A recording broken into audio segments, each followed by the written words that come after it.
Hello everyone and welcome to Gierok Farms. In today's video we are going to be working in the shop and loading some feed. But to start off here, if you guys pay attention to the channel and watch all of our videos, you know that this trailer got a little TLC one day, fixed the extension and welded a little in the box. And we were greasing, Dad was checking tire pressure here a minute ago.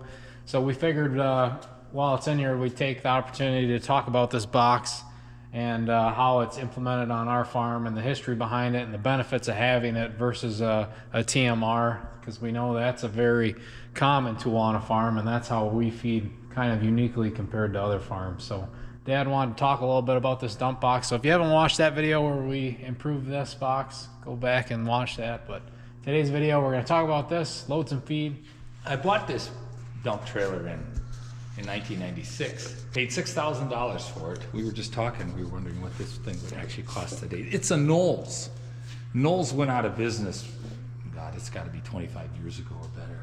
And we were at they called it Farm Technology Days back then.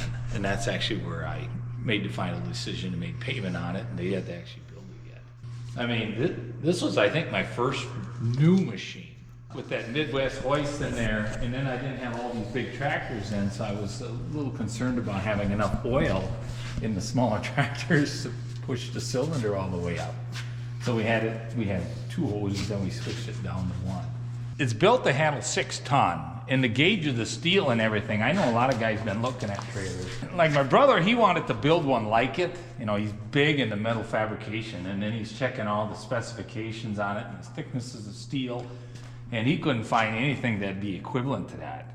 And my dad even said, like Knowles, he said they have better iron. I don't know if you guys noticed that, but certain machines, it just seems like, you know, certain brands of stuff, you know, they would have more fatigue problems with their iron over others. I don't know if it's where they purchase this stuff or what it is, but Knowles was always known. So when they would sell like back in the 80s, when they'd sell like a wagon gravity box or a bale rack or something, they would always advertise if it had Knowles running gear under it, because that was known to be a little higher end or just more of a value, kind of like John Deere and things like that today. So it was $6,000 for it, and then through Technology Days, there was probably about 8 different people there selling dump trailers of all sorts. They all were cheaper. And I was getting concerned if I paid too much money for this thing. And my dad kept telling me, you know, them Knowles, they're built, they're good, you know, they got good iron, they put them together right. So I don't regret none of that, you know, but we use this thing for everything. Like Aaron was saying, we move all our feed with it now. It just is so handy to back in places and dump off whatever you want. There's nothing to really go wrong. So with this one, they made 3 models then. There was, this is the bigger one, but they had 2 smaller, lighter ones too. And then they had these, and I don't think you can buy these anymore, this inertia brakes. This little bracket we put in here because, like, when you're backing up, they're supposed to release back there, and you got your mechanism in here and everything to make that work with your brake lines. But I don't even know if these are legal anymore. But my brother, he helped me fix this little contraption up so we can like lock it out. And we haven't done any work on these brakes. They probably, you know, the oil's leaked out maybe 10 years ago already, but it was nice to come down a steep slope with the small tractors and have that holding you. We got one of our chopper boxes got those brakes, and they work yet. I've been watching as you drive, and you can. Yeah, and we're not doing a whole lot of road traveling. No. Our farm's all connected, and we don't really have to go out on the town or county roads. So so worry about having something like that up to spec isn't a huge deal, but it is nice to have. Like, well, we would be able to, you know, go through it. We probably could get it working like it's supposed to again, but I just never took the time out. And you're right, and these bigger tractors, and that's the thing. I've went down the road with logs or different things to the sawmill, but it's very rarely, then it's not. Usually with the tractor with it, it's not a problem. The neat thing with this one, you're able to take the sides off. Now we added all this stuff on to get more feet on it, but when I move dirt or gravel with it, you don't load nowhere near that tall. And there's actually there's a huge gate, and I've took it off almost right away because it's, you know, like if you were gonna like move gravel with it and stuff like that, where it latched in here, it you know, so it actually operates like a dump truck. Yep.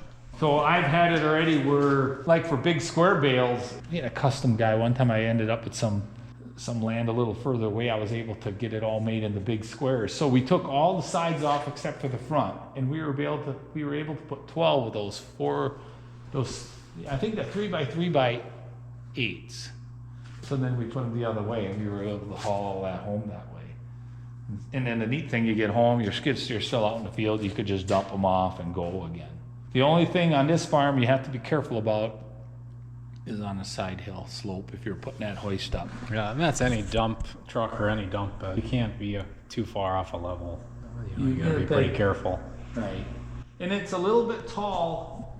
And the other neat thing is we may do it one day if we ever have to move our skid steer, because my skid steer will not fit in my cattle trailer. My first skid steer would have. I had a 642B, but these two bigger models we got now. So I actually got ramps for this.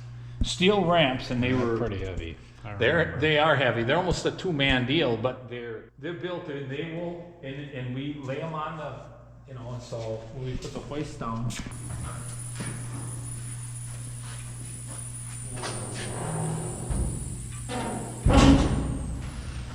I mean, like I said, we have not had any frame problems, and I've had this thing overloaded with dirt so many times.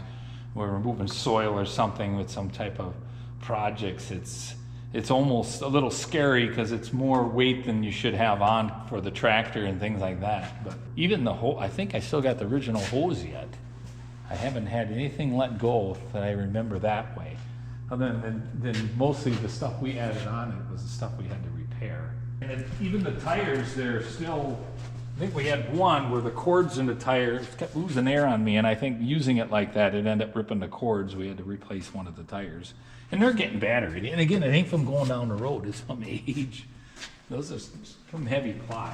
But yeah, so then you look at the height. I mean, that's up there a ways to get the skid steer in, and when I back it up in there, and then I put my gate back in, and this I made, so it's a little, I didn't, that big gate that came with this, it wouldn't work with feed, unless shelled corn or something like that, but with silages. The neat thing is it's just big and it's wide and it's easy to load and get a lot on, you know. So we're able to load enough silage for 3 days. We'll have 1 3/4 for our heifer barns, we'll just dump off a few big heaps, come back with the skid steer and kind of shove it to where we need it. And then we got that big heap for the dairy barn. I find it's a lot more trouble trying to go down there every day and loading that and when there's snow and it's cold and it's a lot of times on myself even, you know, you're gone to your job and then I got to walk back up, get the skid steer. There's so much time invested in just moving the feed. That's one plus of the way we do it.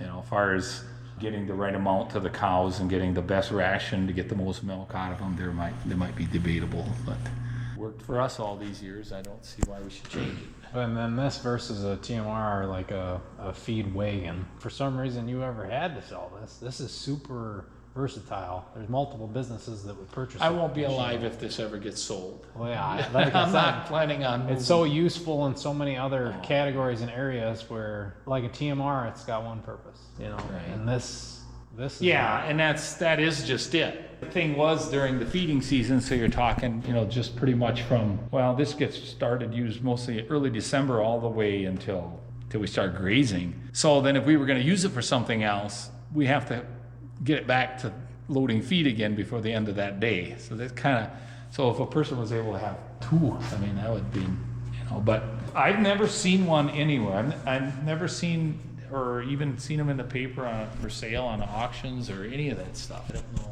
Yeah, the closest thing I think to this now, modern-wise, would be like those dirt trailers that they put on like Steiger tractors and big quad tracks and stuff like that.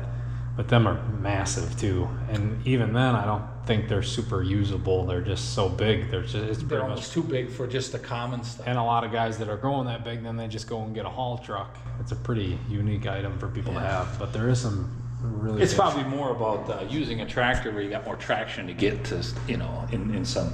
And the other thing is the wheels underneath. You know, first thing it makes it awful tall. You know, then you see the ones where they're out and the trailer's lower. Part of it is when you put up your hoist, your payload's not going to fall out of there. It's too close to the ground. And then the other thing is you got them fenders and your wheels out here, so like with the skid steer loading, you know, that stuff all starts to interfere, you know, which it has its place in it and it doesn't. But that's the thing, when I look at all the machines I bought, you know, besides the tractors and the Bobcat and some of that, this thing I think we use the most. I mean, when you talk about year-round use, firewood, you know, it's just endless. Yeah, it for sure is staying busy all year using this. I don't think a person realizes certain pieces of equipment, the value you would have out of them until you had them for a while, or lived without them for a while because of something broke. And that's the one thing with this, there's virtually nothing to go wrong. Yeah. I've even said, even in the dairy barn, when it comes to automatic feeding equipment stuff, it's not that we're not willing to try some of that, but it's fixing it when, you know, it's like our manure auger or something. If something clicked on that on a really cold day, that would have to be corrected right now. You couldn't just throw it aside or pull in another one. You know, those certain things, it ends up being more of a you know, almost a nightmare having them because of keeping, you know, keeping them. And then that being said too, this machine is so simple that it's hard for this to go out of style. Touching back to how versatile it is, Right. It's somebody could always have a use for something like this. Okay, it's time to get some work done. We're gonna head down to our lower pile, our big pile, the main pile, and load up some feed.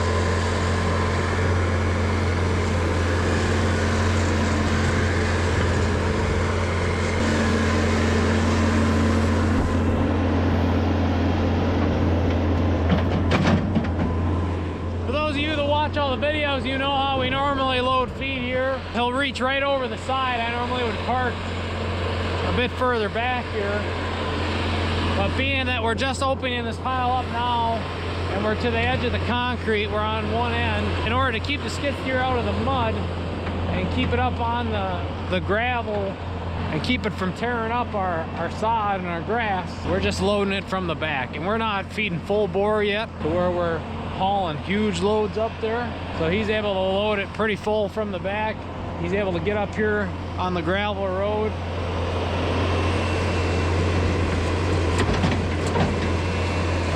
Works out pretty nice and keeps everything clean.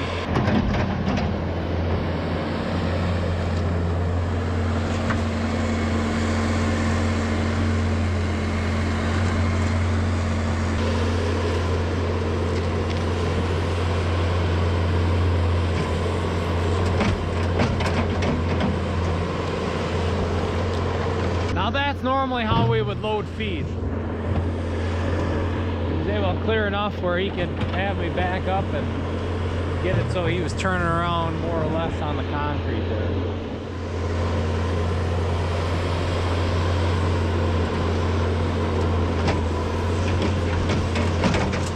Okay, we made it back inside, made it up to the shop here. That's a short little video for you guys about this dump trailer of ours. We wanted to get into the specifics behind this dump trailer and let you know some of the history behind it and why my parents purchased it. Let us know what type of feeding setups you may have on your operation or that you've seen on other farms that have worked well. We'd be interested to hear about it.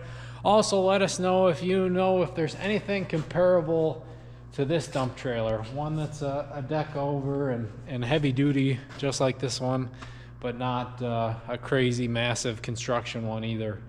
We'd be interested to know what's out there, if they still build something similar to this one of the same quality, the same heavy duty steel. So let us know down in the comments. Like the video if you enjoyed it, share it with someone who you think would enjoy it as well, and subscribe if you haven't already. Thank you all for watching, and we'll see you next time.